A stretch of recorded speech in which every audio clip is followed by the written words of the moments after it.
everyone, and welcome back to the channel. I hope you guys are having a wonderful Saturday and enjoying your time doing whatever it is that you love to do. We are in Santa Fe today. We just decided to come and spend some time here at the park. I spent a little bit of time at the bookstore already, and it got me it's a cinnamon caramel dirty chai latte. It's pretty good, but I think next time I will leave the dirty out because the espresso's sometimes it doesn't really give me energy or anything. It just sometimes gives me a headache. So it had been a while since I really had been back into this.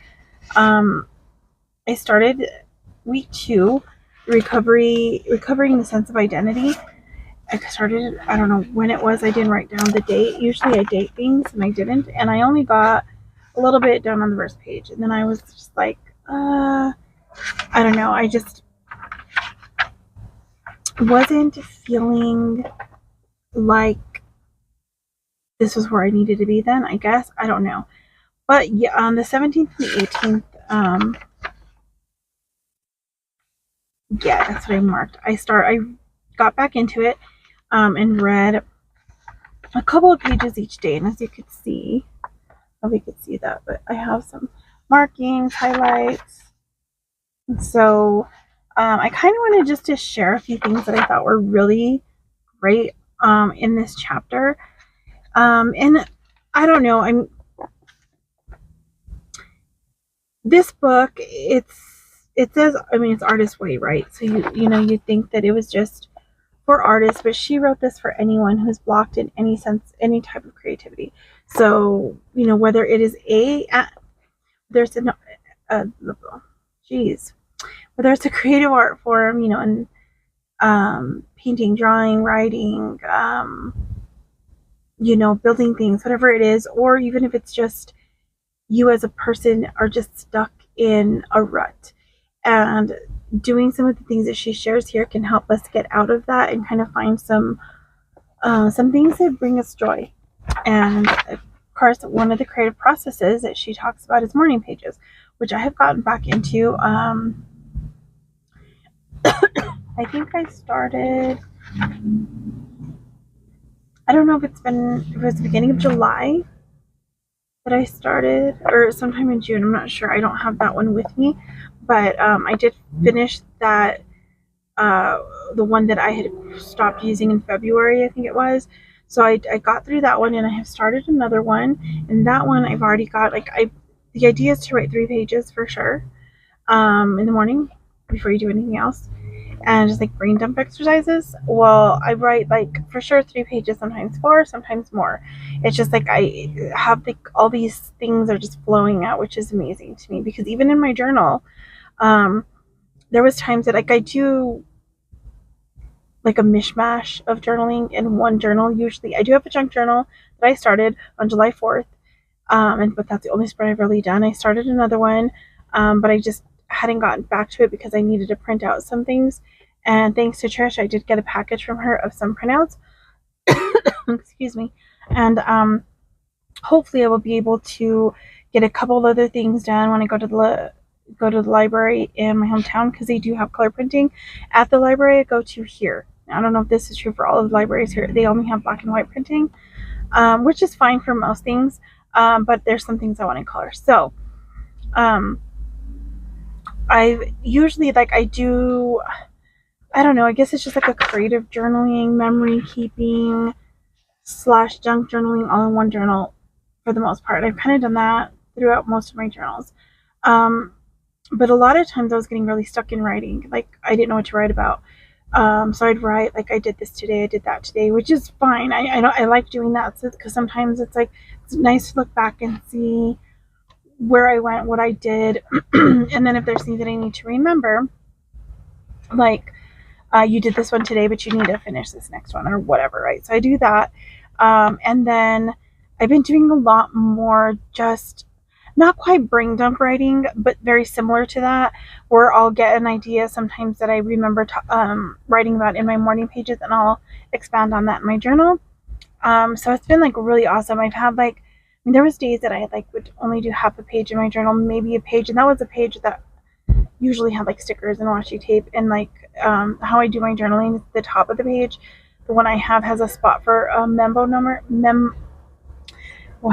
Memo number. What I do there is I put the time that I start writing, and then it has a spot for the date, and it has this little area where you can box around the day of the week, and it has the days in there, I think it just has an M for Monday and TU for Tuesday, something like that, and you just can box around that. And then it has 3 little boxes that have one has a sun, one has like partly sunny, cloudy one, and the other one has an umbrella for rainy days. So I do all that, and then I also write in what is going on right now. So I can, if I go around the sun, I'll write down sunny if it is sunny, or probably cloudy, raining, thunderstorms, whatever it is.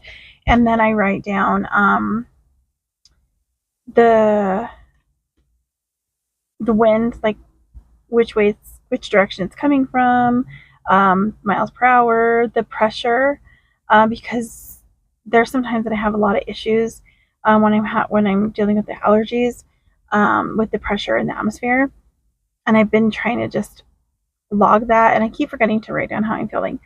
So that's one thing I'm gonna begin, but I'm trying to build habits here. And then sometimes I put the air quality, because there are times that we have like moderate air quality here, depending on what's going on with, pollen in the air, things like that, whatever's going on. Then I do the verse of the day, which I have the YouVersion app on my phone, so I have this little icon on my phone that will show me the verse of the day, so I'll write that down. So that all goes at the top. So there's times like I do that, and then like my stickers on each corner, or like 2 corners, and maybe some washi or something, and then I'd only fill up that page. Now I think I'm averaging at least 3 pages a day in my journal, and it's not just memory keeping, not just saying what I did that day, it's other things. Let's see here.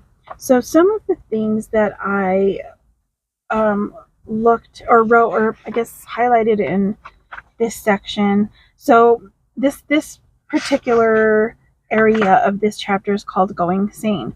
So I'll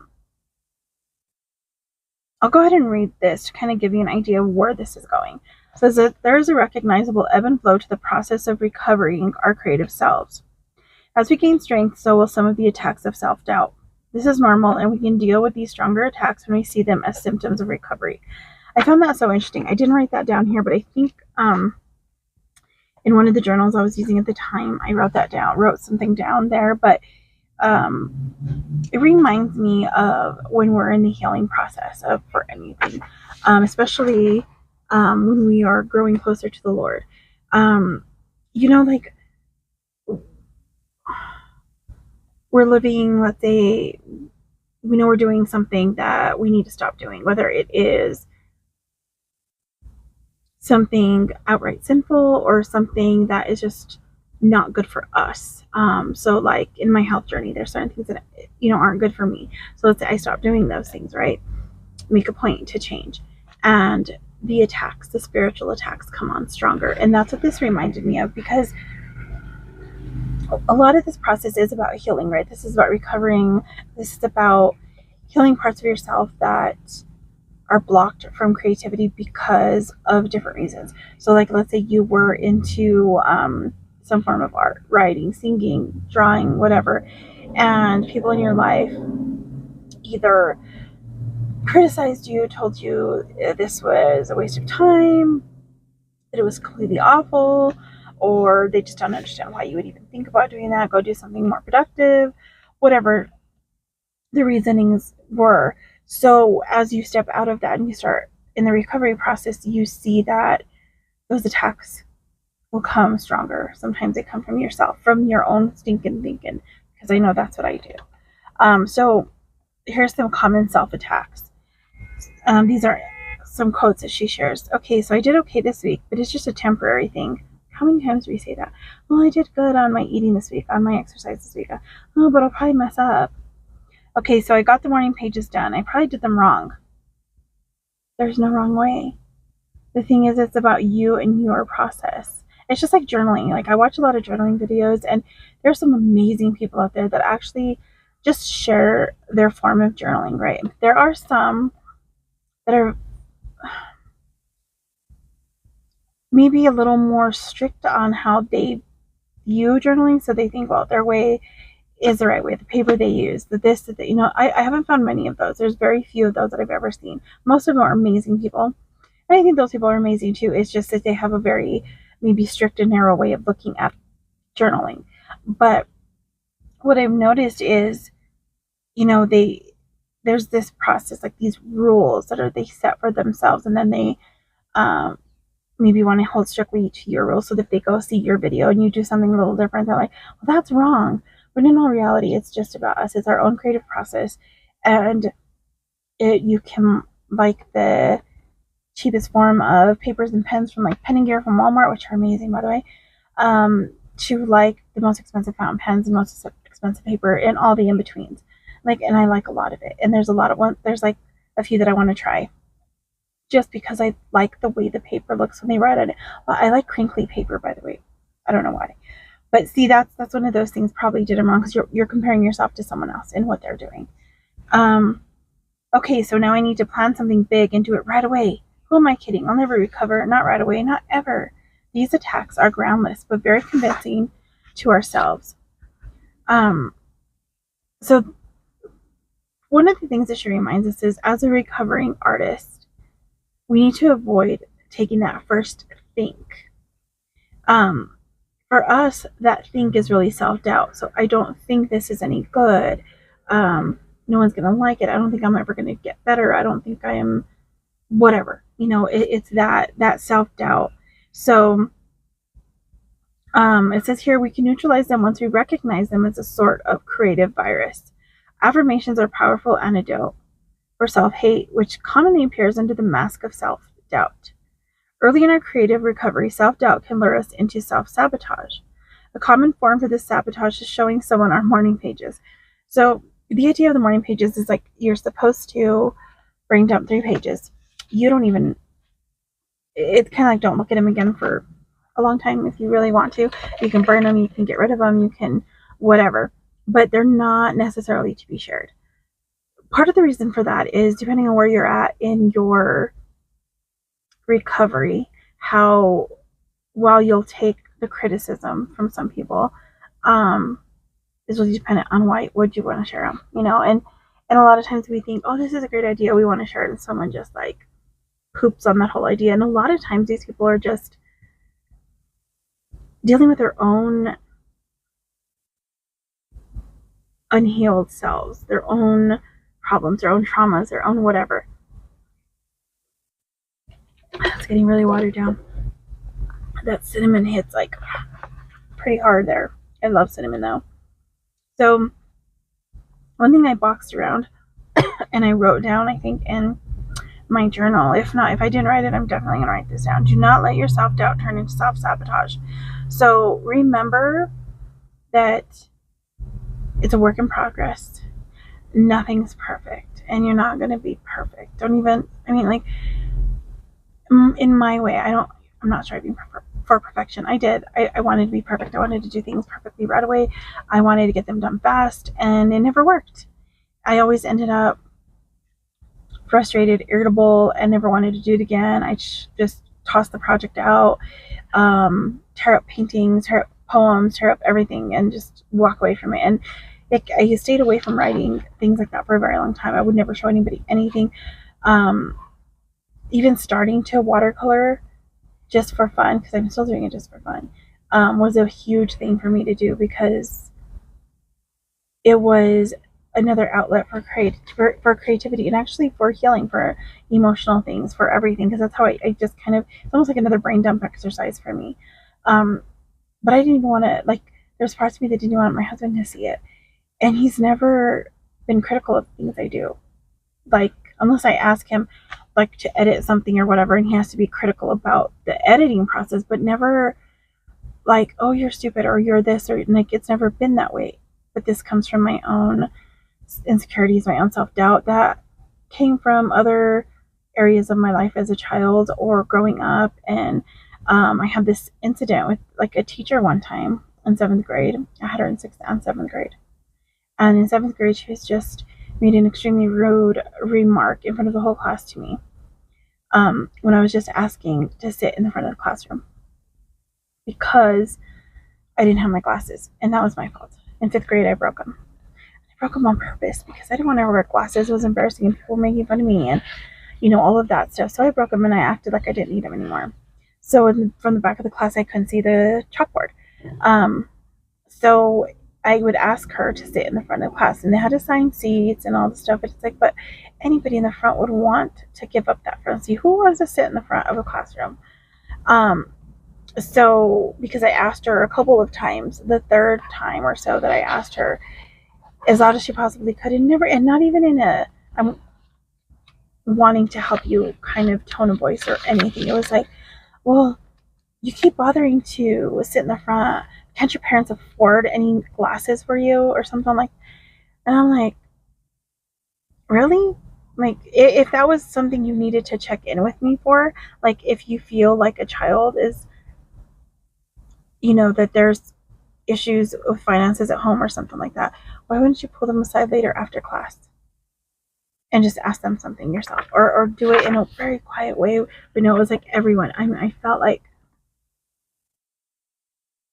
this, I don't know, it was like one of the worst things for me. And that was around the time that I was dealing with a lot of issues anyway, because, for me at 10 years old, this was in 5th grade, at 10 years old, I was dealing with a lot of emotional, hormonal things. It was like the beginning of the wonderful life of a woman for me, And so by 6th grade, there was still a lot of that, and I didn't understand it. I was young, so a lot of it was just like, and I was already that kind of anxious, worrywart, panic attacky girl, and so this just reinforced all of that stuff. And so a lot of my insecurities come from moments like that. And, I've seen that teacher since then, and I don't know if she remembers me or not. I mean, I've talked to her and everything, but I don't know if she remembers that incident. Probably not. I would think that she didn't, but I do. And it doesn't always bother me. I mean, it doesn't even bother me now talking about it. It's more of a lesson learned. Do not treat people this way. You know how you felt. Do not do this to someone else. And don't do this to yourself. So once again, do not let your self-doubt turn into self-sabotage. Now, there's quite a bit more in here that I want to share. And before I get into all of that, I think I will just end this one here because it's at about 18 minutes. So I think that's a good place to stop there. So do you guys do any brain dumping exercises? Do you write, journal, write poetry? Do you paint? What is it that you do to kind of get your creative juices flowing? And are you a self-sabotager? And if you are, have you been able to come up with solutions, with things to overcome? What ways do you try to find that place in yourself that you can love yourself and move forward and have fun in your creative process? Leave those answers or questions you have or any comments below, and I'll see you guys in the next one. God bless you. Bye.